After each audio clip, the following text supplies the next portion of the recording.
Now on WBZ, frozen, the weather leading to burst pipes all over the area. Most recently, this mess at McCormick Building in Beacon Hill. The result of rising tides, coastal homeowners are now getting a view of the damage, but they say there's still a lot to be thankful for. And Boston's mayor-elect makes a major cabinet appointment, his new chief of staff, and the connection to outgoing Mayor Tom Menino. Live from our studios in Boston, WBZ News starts right now. We begin with breaking news in Boston. Good evening, I'm Kandace Redd. Thanks for joining us. Fire and water crews are at the McCormick office building where a burst sprinkler pipe has flooded several streets. Let's go straight to Paul Burden, live along Cambridge Street. Bowdoin Street is completely shut down, as well as part of Cambridge Street, as Boston Water and Sewer deal with a massive sinkhole from a pipe break earlier today. It was like a big bubbling effect where you just had water spitting up, spurting up, and then it would just like run down, and it was just a huge waterfall style all the way down the street here. The frigid cold is causing problems all over New England, but there's some good news. We may soon get a little relief. Let's get a first check of the AccuWeather forecast from meteorologist Barry Burbank. More problems from this winter blast. Some 36 people living in a Lawrence apartment building had to be evacuated to a nearby school. This after their pipes burst. The Red Cross is helping them until repairs are complete. A pipe also burst at the Auburn Police Department. Water flooded into several rooms at the station after a sprinkler pipe froze and then burst. Their houses in. The building sustained extensive damage. Several walls will have to be torn down and replaced. And here are some tips from the city of Boston to deal with frozen pipes at your house. 1, leave cabinet doors open to allow heat to get in, and let faucets drip to prevent the pipes from freezing. And if your pipes do freeze, you could use warm towels or even a hairdryer to unfreeze the pipes.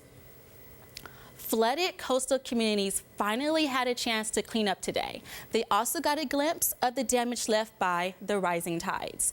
Crews in Marshfield plowed away rocks and ocean debris swept onto streets by powerful waves.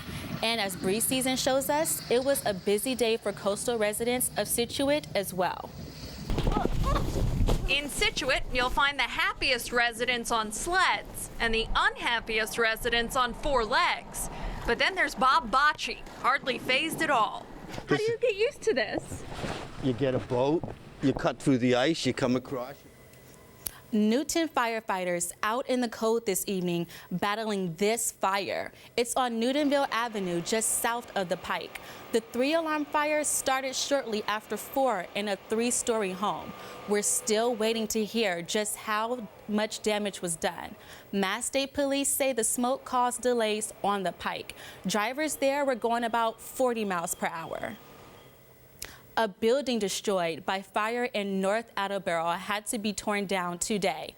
The 6-alarm fire tore through the former Old Fellows building at the corner of Church and North Washington Streets. By the time it was out, it was completely covered in ice. Crews from a half-dozen communities helped battle the fire in extremely cold temperatures. Nearby buildings were evacuated as a precaution. Boston's mayor-elect Marty Walsh has named another member of his cabinet. The mayor's chief of staff will be Daniel Erwico. Co currently works at Huffington Post and was an advisor to Mayor Menino.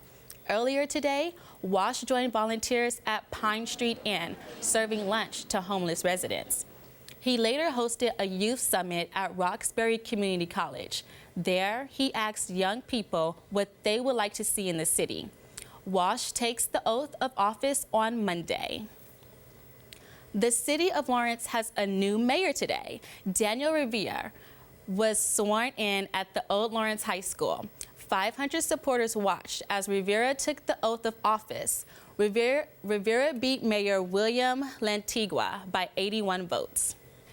The MBTA is apparently looking for a new partner to operate the commuter rail. Our partners at the Boston Globe report the T's general manager wants a French company to run commuter trains starting this summer.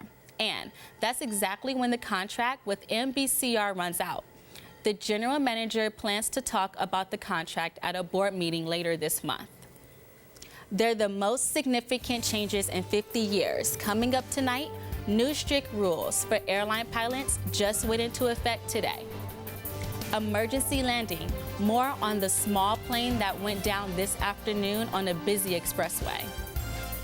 In New York, horse-drawn carriages could soon be a thing of the past, why the city's mayor wants them off the streets, and what he's proposing for operators who may soon be out of a job.